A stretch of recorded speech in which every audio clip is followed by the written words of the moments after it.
What's going on, Columbus? My name's Dreg Vega. My mom calls me a mistake. I'm just kidding. She actually doesn't call me at all. Yeah, dude! It's pretty dude. I missed my mom. No. And it was a little bit more serious than that. They sent the U.S. Marshals after me. It was a whole thing. I was out there selling that cocaine. Now, see, I figure if you just say, like, I used to sell cocaine, that makes you sound like a fucking monster. So if I just, cocaine. See how cool that sounds? Isn't that good? Isn't that good? And so, like, time goes by, and they did. They ended up fucking me up. They tried to send the U.S. Marshals after me, which is way fucking worse than, like, the SWAT team or anything else like that. So it's time to stop, and you realize that you can't just sell cocaine for the rest of your, you can't sell cocaine for the rest of your life. So you got to go out and get a job, which kind of sucks. See, I was never a bad guy. I didn't want to hurt anybody. I just don't like waking up at 6 a.m. So that was just kind of cool. Okay, I was going to say, wow, you guys are early risers. That's crazy. That's bedtime. That's bedtime. Holy shit. Okay.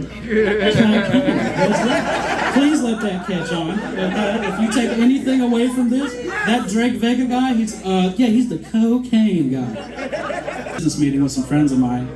We had a dinner at Olive Garden, and I was coming home, and I got pulled over like 3 minutes from my house. So like I pull over, and it's a state highway patrol guy and a partner. And so they come up to the car, and it's like the usual, like, hey, why I pulled you over? It's like, I guess I was speeding or some shit. I don't know.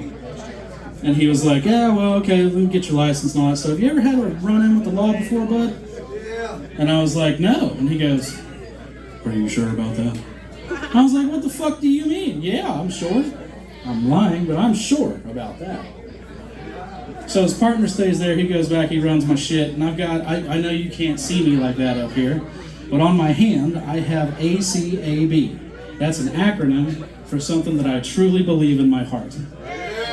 Fuck the police and all this stuff. Fuck the police! Yes, sir. Who said that? Yeah, fuck the police! That guy right there. Hell yeah. So I'm sitting, I'm just kind of cocked out the window like this. I got my hand out. I'm not thinking about it.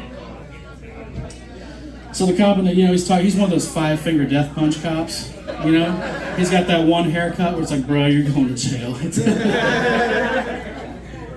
So he comes up and he's just like, well, I don't know, you're good, man. Tell me a little bit about what you're doing. I was like, I had a business meeting with my friends.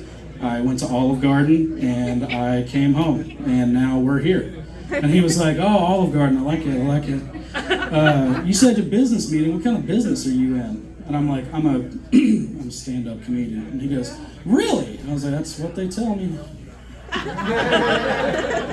And so he goes, all right, man, all right. And then he said my favorite fucking thing that everybody does when you say you're a comedian. They're like, oh, tell me a joke. And it's like, fuck you, come to a show. So he's like, well, all right, man, all right. Well, I got a question, though. What's that tattooed on your hand right there? What's that stand for? All cats are buddies?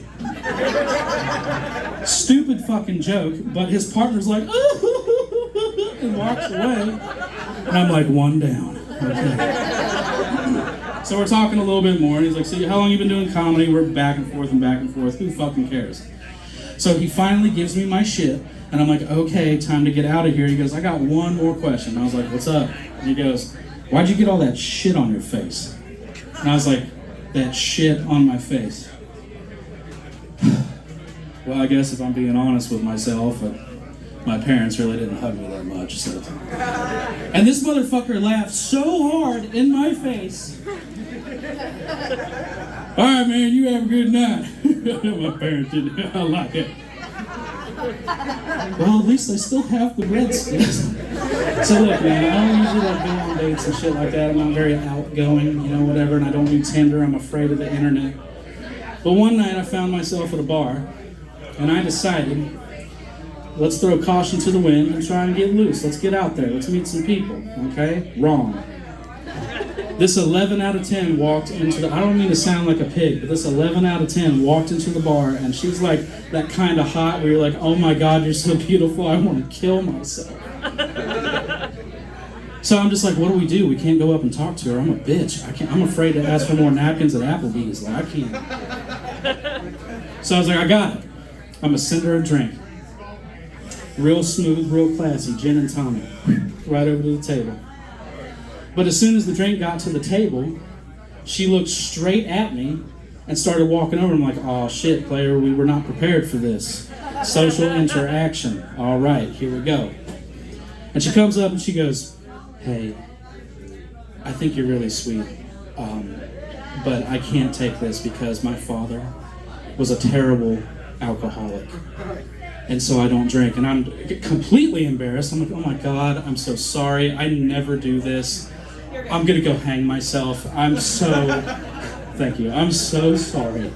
And then this man decides to insert himself into my fuck up and goes, yeah, you know, that's why I don't hot rail methamphetamine. Because my mom used to get fucking lit, dude. Every time I see a piece of glass, I just freak out. So I'm like, stop. I got 3 things wrong in my life right now. Number 1, why was that so oddly specific? I feel like that's a very specific way to do drugs. Number 2, I didn't send any meth over to this guy's table. And number 3, you don't need a fucking backstory to why you don't hot rail meth. My name's Dreg Vega, everybody. Thank you guys so much.